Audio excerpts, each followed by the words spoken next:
तो अब आपको बताते हैं कि इस पूरे विश्व में, इस पूरी पृथ्वी के ऊपर अगर कोई भी ये कहता है कि मैं कल की अवतार हूं, और कोई भी ये मानता है, उनको मानने वाला, कि हमारा गुरु, हमारा सतगुरु, हमारा शंकराचार्य, हमारा महंत कल्कि है, जिन लोगों ने कल्कि के नाम से धंधे शुरू कर रखे हैं,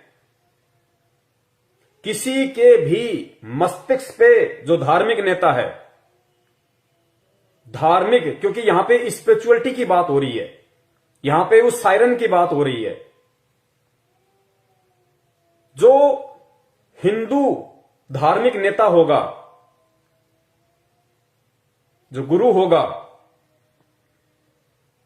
जिसके विषय में कहा जाता है कि वो कल्कि है, वो जन्म ले चुका है, कोई कहता है वो प्रकट हो चुका है, कोई कहता है वो अपना काम भी शुरू कर चुका है, उसकी सबसे पहली पहचान आप रूपा आनंद जी कह लीजिए, वैसे भविष्यवाणी तो नास्त्रेदमस जी की है, इन्होंने कॉपी की है, इनको नहीं पता था इन बातों का।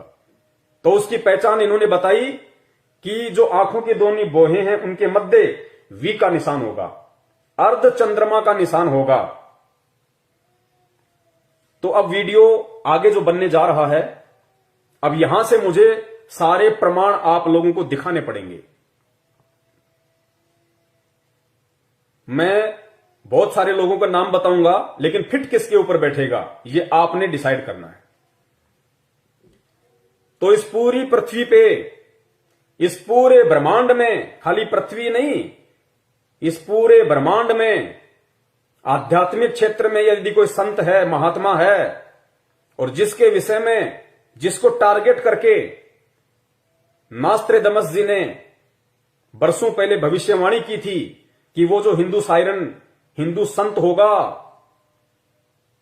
जिसका पूरे विश्व पे एक छत्र राज होगा, जिसको पूरी दुनिया पूजेगी, और जो पूजने के लायक है, जिसका एक झंडा होगा, जिसकी एक भाषा होगी,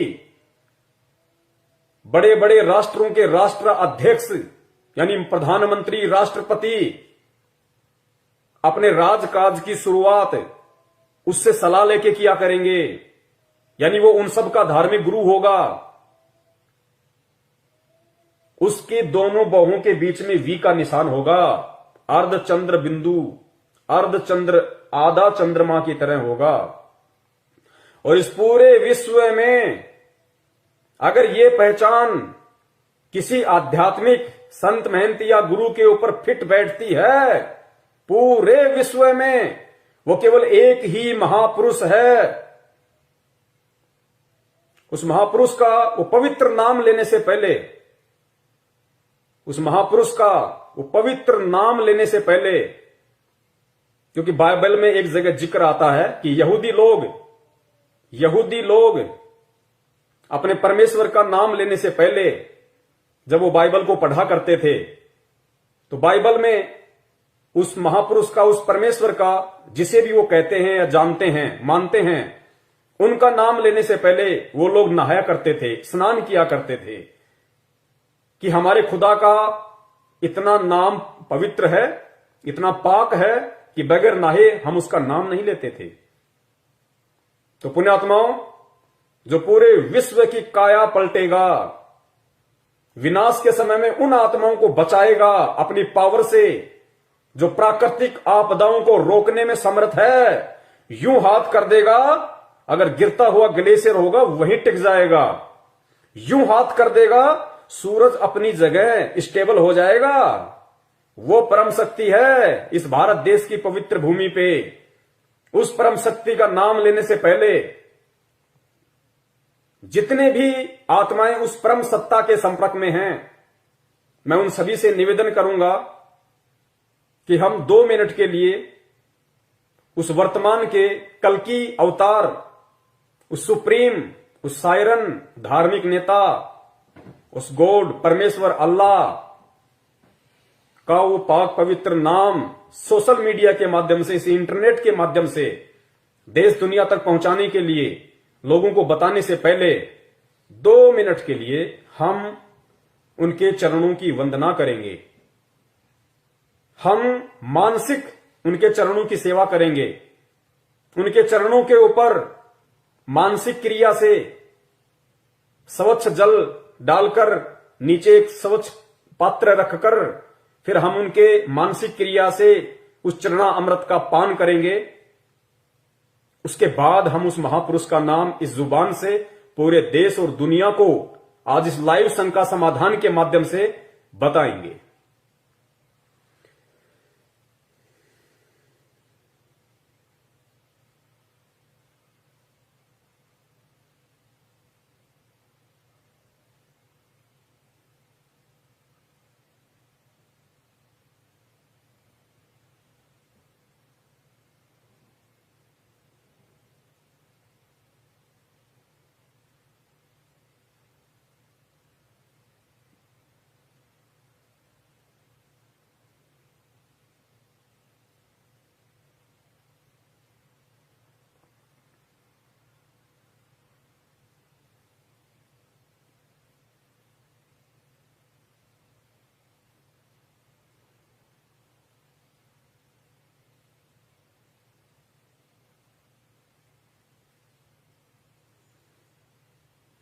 जय जगत गुरु, जय भारत। तो पुण्यात्माओं, मेरे भाई और बहनों, आज का ये लाइव प्रोग्राम देखने वाले आप सभी मेरे मित्रों, मैंने पहले कहा था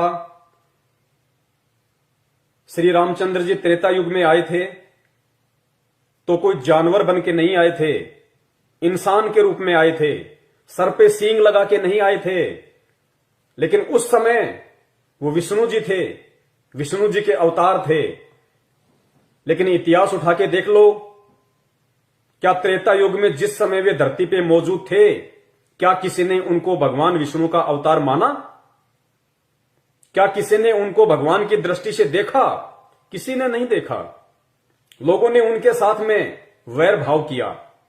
खुद उन्हीं के परिवार की उनकी एक सौतेली मां ने अपने पुत्र भरत को राजगद्दी प्राप्त करवाने के लिए उनको 14 वर्ष का या 12 वर्ष का जो भी था, उनको वनवास दिलवा दिया, जंगल में भटकने के लिए मजबूर कर दिया। क्या खुद उनका परिवार, क्या खुद उनकी सौतेली मां उनको भगवान मान पाई? ये इस बात का सबूत है, प्रमाण है कि खुद उनके घर वाले ही उन्हें भगवान नहीं मानते थे। रावण अगर उन्हें परमात्मा मानता, भगवान मानता, विष्णु का अवतार मानता, तो रावण को यह भी पता होना चाहिए था कि भगवान विष्णु की पत्नी उसकी मां के समान है। लेकिन उस दुरात्मा ने श्री रामचंद्र जी को विष्णु भगवान का अवतार नहीं माना और सीता जी का अपहरण किया। अयोध्या वासियों ने केवल एक अच्छा राजा माना, भगवान नहीं माना। द्वापर युग में आ जाइए, श्री कृष्ण जी, क्या जिस समय वो धरती पे 200 वर्ष तक रहे, क्या किसी ने उनको भगवान माना? क्या किसी ने उनको विष्णु माना? क्या किसी ने उनको विष्णु का अवतार माना? जरासिंध, काल्यावन, पूतना, पता नहीं कितने नाम आपको अच्छे से पता होगा। सबने उनके साथ में वैर भाव किया, लड़ाइयां की। खुद का मामा दुश्मन हो गया। क्या खुद का परिवार उन्हें परमात्मा मानता था, विष्णु का अवतार मानता था? नहीं माना। लेकिन आज इतने वर्ष बीत जाने के बाद घर घर में उनकी पत्थर की मूर्तियां बना के उनको पूजा जाता है। उनसे कुछ मांगने की दृष्टि से अगरबत्तियां जलाई जाती हैं, अरदास की जाती है, मन्नतें मांगी जाती है। लेकिन क्या आज वो आपकी मन्नतें पूरी कर देंगे? क्या मूर्ति आपकी मन्नतें पूरी कर देंगी? 21वीं सदी के इंसान हो, शिक्षित हो, टेक्नोलॉजी है, विचार करो। अगर आपके पेट में दर्द है, आपको हॉस्पिटल याद आएगी। हॉस्पिटल में आप गए, वहां पे डॉक्टर साहब बैठे हुए हैं, आपने डॉक्टर को जाके अपनी तकलीफ बताई, डॉक्टर ने स्टेथोस्कोप निकाला, आपको चेक किया, आपकी समस्या को जाना, पहचाना, समस्या के अकॉर्डिंग फिर आपका इलाज किया, आपको मेडिसिन दी, तो आपको लाभ हुआ। तो जिस समय त्रेता में भगवान राम थे, द्वापर में भगवान श्री कृष्ण जी मौजूद थे, शरीर में थे, उस समय यदि उन्हें कोई भगवान मानता, उन्हें विष्णु का अवतार मानता और उस दृष्टि से उनके साथ में व्यवहार करता, तो अवश्य वो उस समय उस व्यक्ति की हेल्प करते, मदद करते, सहायता करते। लेकिन आज इतने वर्ष बीतने के बाद फिर यदि वो व्यक्ति फिर किसी दिन हॉस्पिटल जाता है, उसको कोई और समस्या हो जाती है, फिर वही व्यक्ति दोबारा से हॉस्पिटल जाता है, यह सोचकर कि डॉक्टर साहब मिलेंगे और पिछली बार की तरह मेरा इलाज करेंगे, मुझे राहत प्रदान करेंगे। और अब की बार जब वो हॉस्पिटल जाता है तो मालूम पड़ता है कि डॉक्टर साहब का तो निधन हो गया, और उसी हॉस्पिटल में डॉक्टर साहब की संगमरमर की एक 6 फुट की गले में स्टेथोस्कोप लटका हुआ बहुत अच्छी एक मूर्ति बना रखी है। अब वो व्यक्ति क्या उस पत्थर की मूर्ति को अपने पेट की पीड़ा बता सकता है? क्या वो पत्थर की मूर्ति स्टेथोस्कोप उठा के उसकी रगों पे रख के क्या वो उस दर्द को जान के उस व्यक्ति का इलाज कर सकती है? आप कहोगे नहीं, संभव ही नहीं है, पत्थर की मूर्ति कहां से इलाज कर देगी।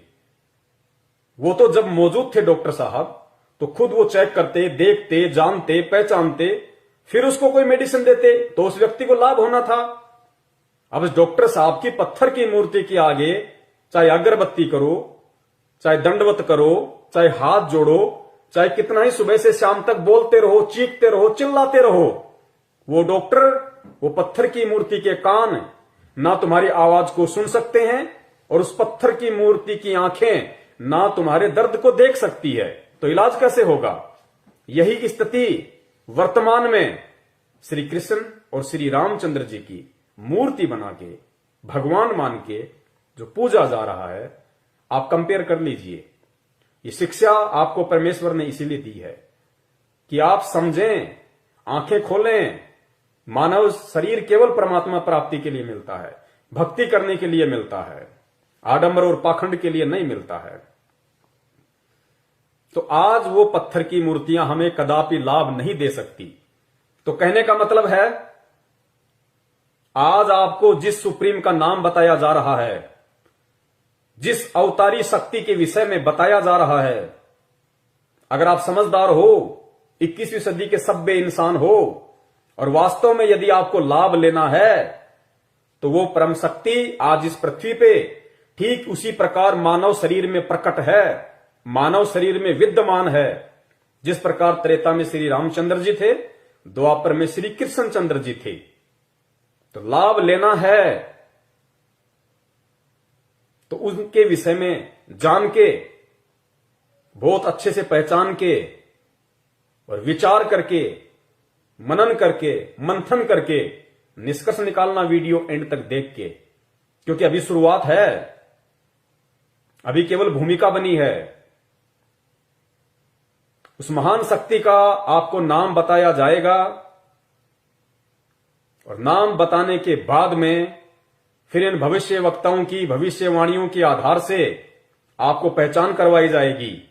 क्योंकि भगवान जब भी पृथ्वी पे आता है, या भगवान जब जब पृथ्वी पे आया है, भगवान ने जब जब अधर्म का नाश करने के लिए, सत्य की सत्ता स्थापित करने के लिए, दुनिया में सुख और शांति पैदा करने के लिए अगर यहां पे उनका अवतरण हुआ है, वो प्रकट हुए हैं, तो सुअर बन के प्रकट नहीं हुए, गधे बन के प्रकट नहीं हुए, राक्षसों की तरह सींग लगा के नहीं आए, वो एक जनसाधारण के परिवार में आए हैं।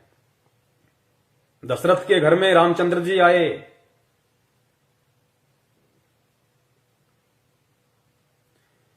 और द्वापर युग में नंद जी के घर पे श्री कृष्ण जी आए। इसी प्रकार वो परम शक्ति जैसी लीला विष्णु अवतार उन महापुरुषों ने की, वैसी ही लीला एक जन साधारण की तरह वो परम शक्ति जो ब्रह्मा विष्णु महेश से असंख्यों गुना ज्यादा पावरफुल है, वो आज इस पृथ्वी पे मौजूद है, जिसका गुणगान चारों वेद करते हैं। गीता जी जिसकी महिमा का गुणगान करती है, वो महापुरुष आज इस पृथ्वी पे प्रकट है, जिसे इन भविष्य वक्ताओं ने कल्कि का नाम दिया है, वर्तमान समय वाले कल्कि का नाम, कि वो आ चुका है, अपना काम शुरू कर चुका है।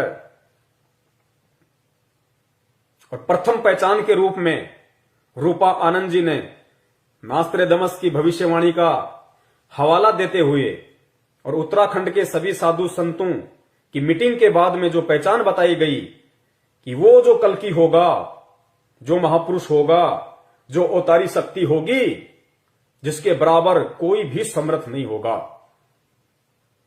उसके मस्तिष्क पे अर्धचंद्र का निशान होगा, वी का निशान होगा।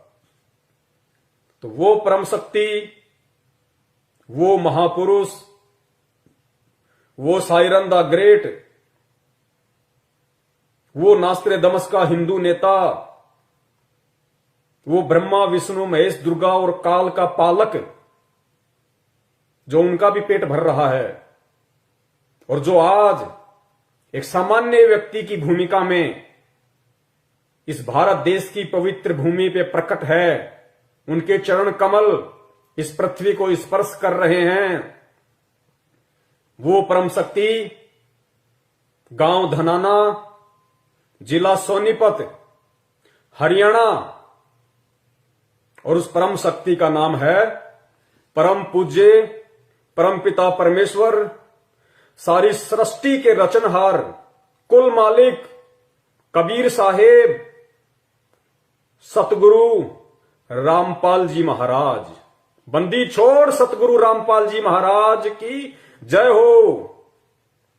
ये है वो परम शक्ति, वो अखिल ब्रह्मांड का स्वामी, वो जगत गुरु, वो नारायण, जिसकी कथाएं भगवान विष्णु को केंद्रित करके सुनी और सुनाई जाती हैं, जिसकी महिमा का गुणगान हिंदू धर्म के चारों पवित्र वेद करते हैं, मुसलमान भाइयों की कुरान शरीफ करती है, सिखों का गुरु ग्रंथ करता है। वो महापुरुष, वो परम शक्ति, वो परम सत्ता, वो साइरन द ग्रेट, वो भविष्यवाणियों में भविष्य वक्ताओं का कल्कि, वो सुप्रीम पावर, वो सुप्रीम गॉड, जिसे राम कह लीजिए, खुदा कह लीजिए, अल्लाह कह लीजिए, वाहि गुरु कह लीजिए, वो परम सत्ता परम पूज्य सतगुरु रामपाल जी महाराज जी हैं। अब आगे आपको एक एक पॉइंट के आधार पे, इन भविष्य वक्ताओं की भविष्यवाणियों के पॉइंट के आधार पे साबित किया जाएगा, क्योंकि कहते हैं कि हाथ कंगन को आरसी क्या और पढ़े लिखे को फारसी क्या। ये मैं नहीं कहूंगा, आप ही के भविष्य वक्ता, जिनको आप लोगों ने सुप्रीम बना रखा है, जिनके यूट्यूब पे वीडियो चलते हैं, जिन्होंने भविष्यवाणियां कर रखी हैं, और इन्हीं भविष्य वक्ताओं ने जो पहचान उस कल्कि को लेके की है, उस सुप्रीम को लेके की है कि वो प्रकट हो चुका है। एक एक पॉइंट, एक एक बात सोने की तरह परम पूज्य सतगुरु रामपाल जी महाराज जी के ऊपर सोने की तरह खरी उतरेगी, खरी सह सबूत प्रमाणित। और सबूत देखकर भी अगर कोई दुरात्मा सत्य को स्वीकार नहीं करती है, तो विनाश के समय में उसकी सुरक्षा, उसकी रक्षा इस ब्रह्मांड में कोई नहीं कर सकेगा। क्योंकि अगर एकमात्र रक्षक, संरक्षक इस पृथ्वी पे यदि मानव जाति का कोई होगा, केवल परम पूज्य सतगुरु रामपाल जी महाराज जी होंगे, जो स्वयं साक्षात पूर्ण ब्रह्म परमेश्वर कबीर साहिब जी हैं। स्वयं कबीर परमेश्वर हैं। भगवान आएगा सींग लगा के नहीं आएगा। और गीता जी में कहा गया है कि अर्जुन, अगर तुझे पूर्ण संत की, तत्वदर्शी संत की पहचान करनी है, अपना आत्म कल्याण, अपना उद्धार करवाना है, तो उसकी पहचान सिर्फ ज्ञान से होगी, बाह्य आडंबरों से पहचान नहीं होगी। जटा रखवाली, किसी ने बिल्कुल खोपड़ी बिल्कुल सपाचट करवा रखी है, किसी ने मूछें करवा रखी है, किसी ने दाढ़ी करा रखी है, गले में बड़ी बड़ी मालाएं पहन रखी हैं, कानों में बड़े बड़े कुंडल पहन रखे हैं, या कोई नंगा फिरता है, कोई आधे कपड़े पहन के फिरता है, ये पहचान परम संत की नहीं होती। उस परम संत की, जो स्वयं पूर्ण परमात्मा कबीर साहिब जी होते हैं, उनकी पहचान सिर्फ और सिर्फ ज्ञान से होगी। कौन से ज्ञान से? जो पवित्र गीता जी में वर्णित है, जो पवित्र चारों वेदों में वर्णित है, जो पवित्र मुसलमान धर्म की कुरान शरीफ में वर्णित है, जो पवित्र गुरु ग्रंथ साहिब जो सिखों का है उसमें वर्णित है। बाइबल में जिसकी पहचान है, केवल वही एकमात्र परम सत्ता, परम शक्ति, सुप्रीम सायरन, कल्कि, उनको कुछ भी कह लीजिए, क्योंकि सारी उपमाएं केवल उस परम पिता परमेश्वर के लिए हैं, जो परम पूज्य सतगुरु रामपाल जी महाराज जी के रूप में धरती पे प्रकट हैं। तो वो जो अर्धचंद्र की जो बात कही गई है, वी फॉर विक्ट्री की जो बात कही गई है, इस पूरे ब्रह्मांड में आध्यात्मिक क्षेत्र से जुड़ा हुआ यदि कोई संत, महात्मा, पीर, पैगंबर, कुतुब, ओलिया, काजी, मुल्ला, पंडित, शंकराचार्य, संत, महंत, पादरी, पोप, अगर कोई है इस दुनिया में जिसके मस्तिष्क पे, जिसकी बाहों के मध्य अगर अर्धचंद्र का साइन है, वी का निशान है, केवल वो महापुरुष परम पूज्य सतगुरु रामपाल जी महाराज जी हैं। अपनी आंखों का चश्मा उतार के अच्छे से उनकी फोटो को जूम करके और आंखों से पहले अपने दिल और दिमाग को साफ करके देखना, स्पष्ट दिखाई देगा। प्रमाण आपको दे देते हैं। हालांकि मैं फोटो दिखाऊंगा, आपको साफ दिखाई नहीं देगी। इंटरनेट से देख लेना, यूट्यूब पे देख लेना, गूगल पे देख लेना। लाखों की संख्या में परमपिता परमेश्वर जी के, संत रामपाल जी महाराज जी रूप वाले, स्वरूप वाले इस बॉडी की, इस चेहरे की फोटोएं डली हुई है। आंखों से पहले दिल और दिमाग को साफ करना मत भूलना। स्पष्ट दर्शन देगा परमेश्वर, स्पष्ट दिखाई देगा। सुनिए, परमपिता परमेश्वर सतगुरु रामपाल जी महाराज जी ने अपने सत्संगों में बहुत समय पहले ही इस बात का जिक्र कर दिया था। अपने बच्चों को दृढ़ता देने के लिए, अपनी पहचान करवाने के लिए नास्त्रेदमस की इसी भविष्यवाणी को पढ़ा के, जिक्र करके सुन लीजिए। 1999 में ये क्या बोला गया है कि एक ऐसे व्यक्ति ने जन्म लिया है जिसकी अकेले ही उत्पादित शक्ति किसी भी शक्ति संपन्न राष्ट्र के बराबर होगी। वह एक भाषा, एक संस्कृति, एक धर्म की आचार संहिता सर्जन करेगा। यहां देखिएगा 43 पृष्ठ पे यहां लिखा है कि दिव्य देहधारी पुरुष ने जन्म लिया है। वे सबके मन में प्रसन्नता भरेंगे, दुनिया भर के कष्ट दूर करेंगे।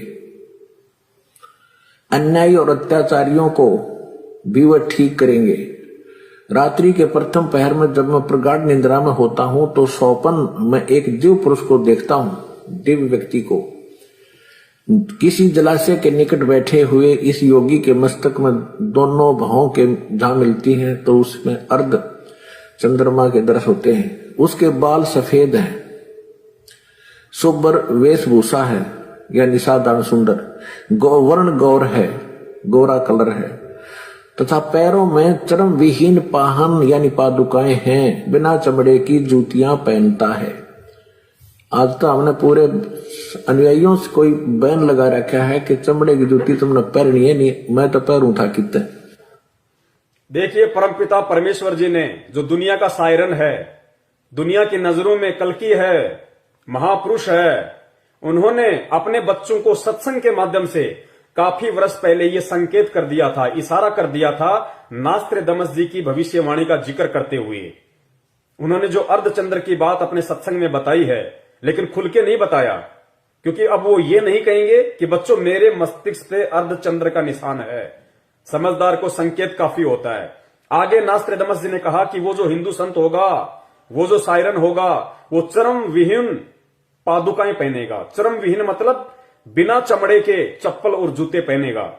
इस पूरे विश्व में केवल एक परम पूज्य सतगुरु रामपाल जी महाराज जी ही वो परम संत हैं जिन्होंने अपने जीवन में कभी भी चमड़े की किसी भी वस्तु का प्रयोग नहीं किया, क्यों नहीं किया? क्योंकि चमड़े की वस्तुएं जानवर को मार के, क्योंकि आज वर्तमान में ये एक बहुत बड़ा बिजनेस बन चुका है चमड़े का, और चमड़े को लॉन्ग लाइफ देने के लिए, लंबी जीवन देने के लिए जानवरों को जीवित ही किस प्रकार तड़पा तड़पा के उनकी खाल उतारी जाती है, जीव हत्या की जाती है। इसलिए परम पूज्य सतगुरु रामपाल जी महाराज जी ने ना कभी खुद चमड़े से बनी किसी वस्तु का जीवन में प्रयोग किया, और जब से वो आध्यात्मिक क्षेत्र में आके उपदेश करने लगे हैं, उन्होंने अपने किसी भी भगत को, शिष्य को, अनुयायी को चमड़े के जूते पहनने के लिए नहीं कहा। स्पष्ट अपने सत्संगों में, अपनी मर्यादाओं में उन्होंने अंकित किया हुआ है कि हमने चमड़े से बनी किसी भी वस्तु का प्रयोग नहीं करना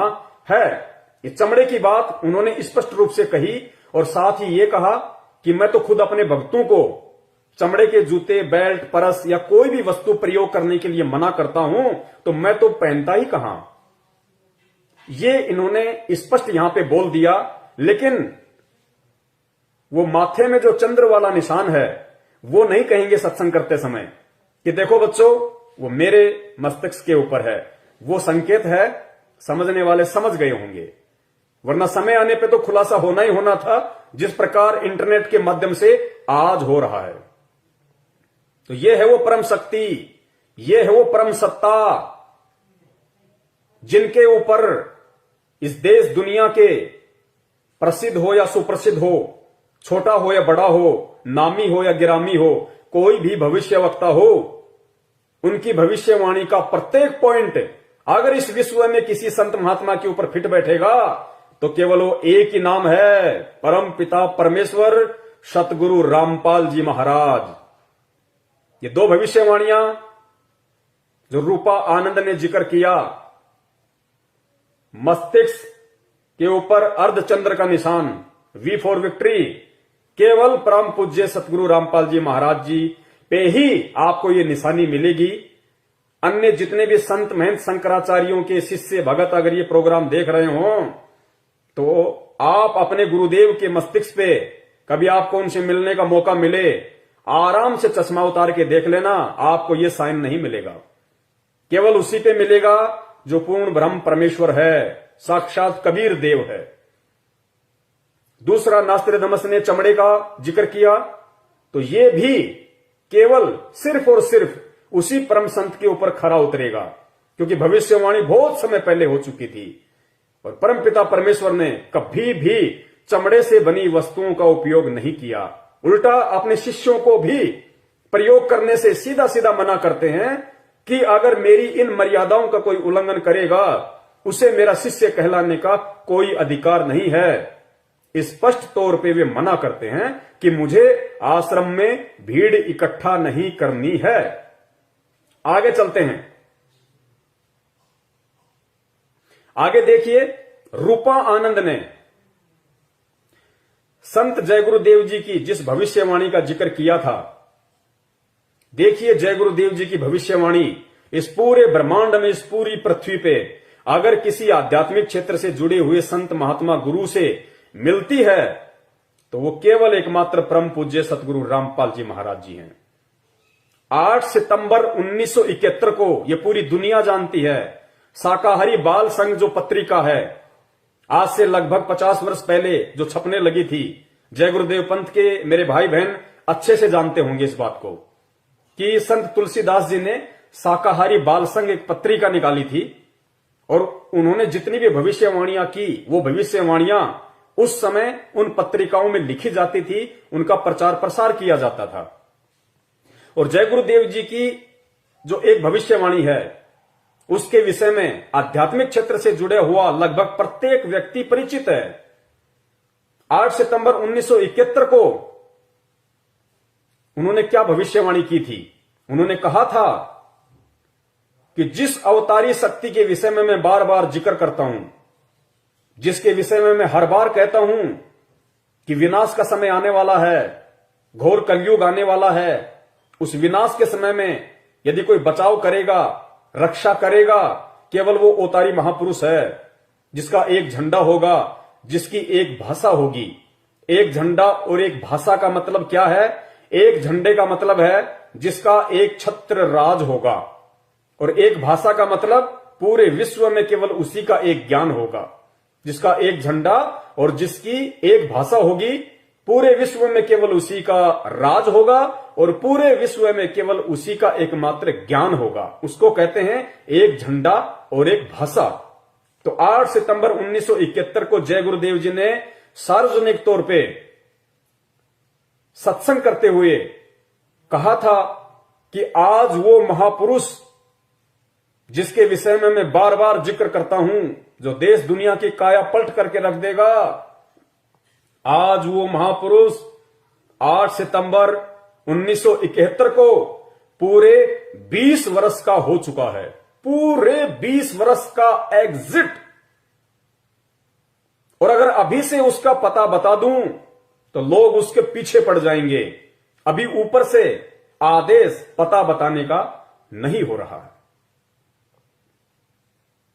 तो पुण्यात्माओं, इस पूरे विश्व में जितने भी लोग किसी न किसी संत महंत महात्मा शंकराचार्य से जुड़े हुए हैं, चाहे वो किसी भी धर्म के हों, आप अपने गुरुदेव की डेट ऑफ प्रकट, क्योंकि हम डेट ऑफ बर्थ का जिक्र नहीं करेंगे, क्योंकि डेट ऑफ बर्थ उसकी होती है जो जीव होता है, जो मां के गर्भ से जन्म लेता है। और मां के गर्भ से जन्म लेने वाला जीव संज्ञा में होता है, वो प्राणी होता है, आप और हमारी संज्ञा में होता है। वो देश का उद्धार नहीं कर सकता, वो देश का तारणहार नहीं हो सकता, वो देश का मुक्तिदाता नहीं हो सकता। परम पुरुष, महापुरुष केवल प्रकट होते हैं। लोगों को लगता है उन्होंने मां के गर्भ से जन्म लिया है, लेकिन वो जन्म नहीं लेते, क्योंकि परमेश्वर के गुणों में जन्म लेना नहीं है। ये वेद महिमा का गुणगान करते हैं, गीता इस महिमा का गुणगान करती है। परम पुरुष, महापुरुष, सायरन स्वयं वो कबीर परमेश्वर होता है। और वो कबीर परमेश्वर जब इस पृथ्वी पे प्रकट होता है किसी भी साधु संत के रूप में या जिंदा महात्मा के रूप में, केवल प्रकट होते हैं। तो संत रामपाल जी महाराज जी की आप लोगों की नजरों में, क्योंकि जब तक आपको ज्ञान नहीं है तब तक आप डेट ऑफ बर्थ ही बोलेंगे, और जिसे ज्ञान हो गया वो बोलेगा डेट ऑफ प्रकट। तो हमारी नजरों में डेट ऑफ प्रकट और आपकी नजरों में डेट ऑफ बर्थ उनकी 7 सितंबर 1951 है।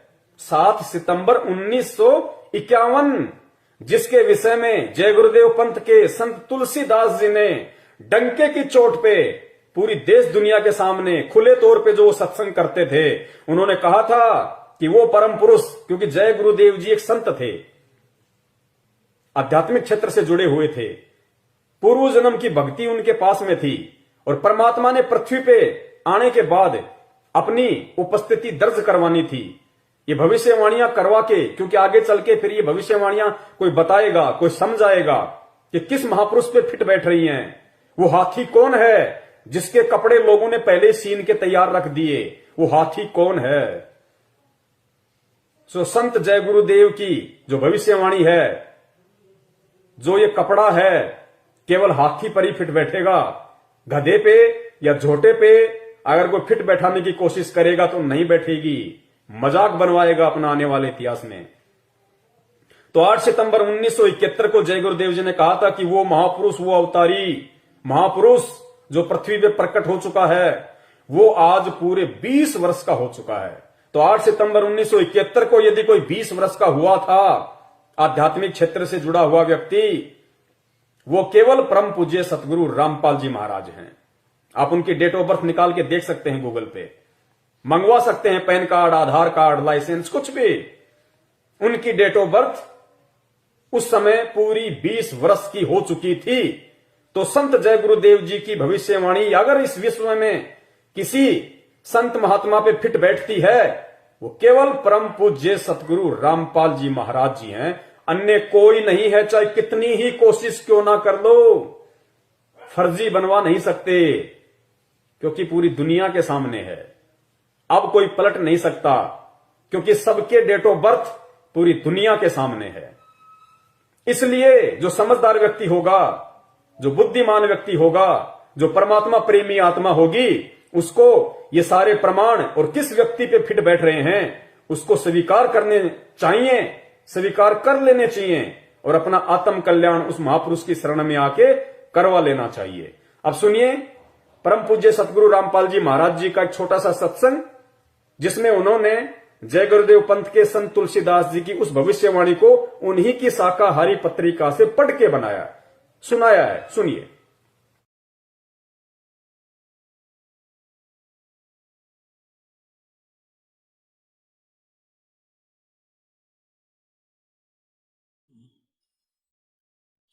भाई सतगुरु तिलक अजप्पा माला युक्त जटा रखवावे। सतगुरु तिलक अजप्पा माला युक्त जटा रखवावे। जत को पीन सत का चोला भीतर बेख बनावे। जब कोई राम भगत गत पावे हो जी। जब कोई राम भगत गत पावे हो जी। भाई लोक लाज मर्याद जगत की तरण ज्यों तोड़े बगावे। लोक लाज मर्याद जगत